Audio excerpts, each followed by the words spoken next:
할렐루야. 6월 26일 금요일 아침입니다. 저는 믿음 목장을 섬기고 있는 목자 박상혁 집사입니다. 오늘 아침에 아낌없이 주시는 하나님의 사랑, 조건 없이 베푸시는 아가페적인 사랑을 확인할 수 있는 성경 구절로 아낌없이 주시는 하나님에 대해서 말씀을 나누도록 하겠습니다. 먼저 성경 구절을 봉독해 드리겠습니다. 요한복음 3장 16절, 하나님이 세상을 이처럼 사랑하사 독생자를 주셨으니 이는 그를 믿는 자마다 멸망하지 않고 영생을 얻게 하려 하심이라. 로마서 8장 32절, 자기 아들을 아끼지 아니하시고 우리 모든 사람을 위하여 내어주시니가 어찌 그 아들과 함께 모든 것을 우리에게 은혜로 주지 아니하시겠느냐. 많은 책 중에서 아낌없이 주는 나무, 영어 제목으로는 더 기빙 트리라는 책이 있습니다. 1964년 미국의 쉘 실버스타인이 발표한 동화인데요. 이 책은 쉘 실버스타인의 대표작 중에 하나이고 많은 언어로 번역되어 전 세계에 출간되었습니다. 저는 이 책을 교회 성경 공부를 통해서 알게 되었고 책의 주인공인 소년과 나무의 관계를 하나님의 무조건적인 사랑 그리고 예수 그리스도의 희생을 가장 잘 비유하는 것으로 이해하였습니다. 이 책의 줄거리를 요약하면 사과나무와 소년은 친구 관계에 있었고 함께하는 마음을 갖고 있었습니다. 소년은 어른이 되어가는 과정에서 돈이 필요했는데 나무는 나무의 열매를 팔아달라고 부탁했고 소년은 열매를 모두 가져갔습니다. 어른이 된 아이는 집이 필요했고 나무는 나의 가지로 집을 지어달라고 부탁했고 아이는 나무 가지를 모두 가져갔습니다. 시간이 흘러 남자는 멀리 가고 싶었고 나무는 나의 줄기를 이용해서 배를 만들라고 부탁해서 남자는 줄기를 모두 가져갔습니다. 또 시간이 흘러 남자는 노인이 되어 돌아왔고 노인은 피곤해서 쉴 곳이 필요했습니다.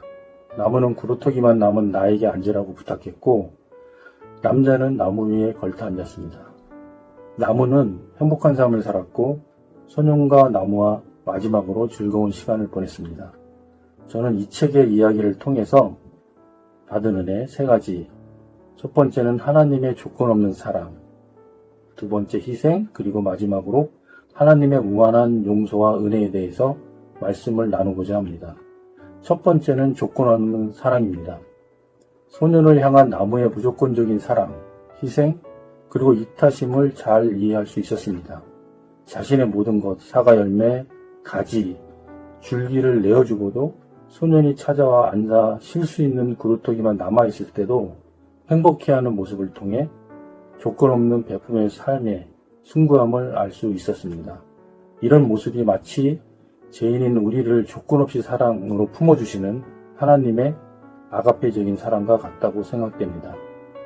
로마서 5장 8절에 우리가 아직 죄인 되었을 때 그리스도께서 우리를 위하여 죽으심으로 하나님께서 우리에 대한 자기의 사랑을 확증하셨느니라고 말씀하신 것처럼 죄인된 우리를 위해 죽으심으로 자기의 사랑을 나타내신 하나님의 조건 없는 사랑에 감사해야 되겠습니다. 두 번째는 예수 그리스도의 희생입니다. 마가복음 10장 45절에 인자가 온 것은 섬김을 받으려 함이 아니라 도리어 섬기려고 자기 목숨을 많은 사람의 대속물로 주려 함이니라 하셨습니다. 나무가 소년의 필요에 따라 열매, 가지, 기둥 등 자기의 몸을 아낌없이 베풀어 주는 것은 십자가에서 자기의 살과 피를 내어주신 예수 그리스도의 희생과 같다고 생각됩니다. 세 번째는 하나님의 무한한 은혜와 용서입니다. 디모데 후서 2장 13절에 우리가 미쁘지 아니할지라도 주는 항상 미쁘시니 자기를 부인할 수 없으리라 하셨습니다. 소년은 나무를 필요할 때만 찾고 이기적으로 대하지만 나무는 매번 소년을 용서하고 다시 받아줍니다. 이는 인간의 연약함과 배신에도 불구하고 끊임없이 베풀어 주시는 하나님의 은혜, 용서를 보여준다고 할 수 있습니다. 아낌없이 주는 나무라는 소설 속의 나무는 하나님 말고도 세상 속에서 부모를 상징하지 않을까 생각합니다. 모든 것을 자식에게 주고도 더 줄 것이 없을까 고민하는 아낌없이 모든 것을 내어주는 나무처럼 부모님들도 자녀를 위해 무조건적으로 희생하고 기도하는 것이 너무나 비슷하다고 느껴집니다. 그리고 결론적으로 예수님도 그렇게 하셨습니다. 나이가 들어 비로소 부모에게 효도해야지 하는 그렇게 생각하는 우리들처럼 시간이 흘러 나이가 들어서야 비로소 하나님을 찾게 되는 경우가 많습니다.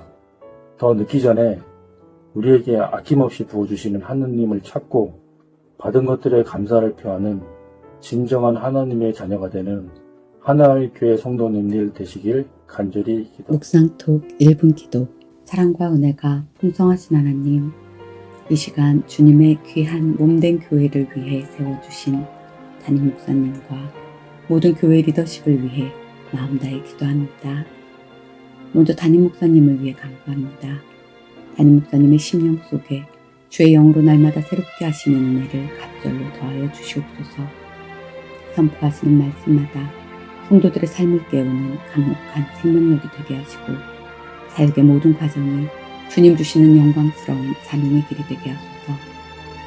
함께 동역하는 부교역자분들을 축복합니다. 담임 목사님과 아름다운 연합을 이루어 교회를 건강하게 세워가게 하시고 하늘의 지혜와 성령의 충만함을 부어주셔서 사역의 현장마다 공동체를 살리는 배급의 역사가 되게 하옵소서. 우리 교회의 모든 목자와 부서장들을 위해 기도합니다. 예수님의 따스한 심정으로 맡겨진 영혼들을 기쁘게 섬기는 은혜를 주시고 가정과 일터 위에도 주님의 넘치는 축복과 감사가 끊이지 않게 하옵소서.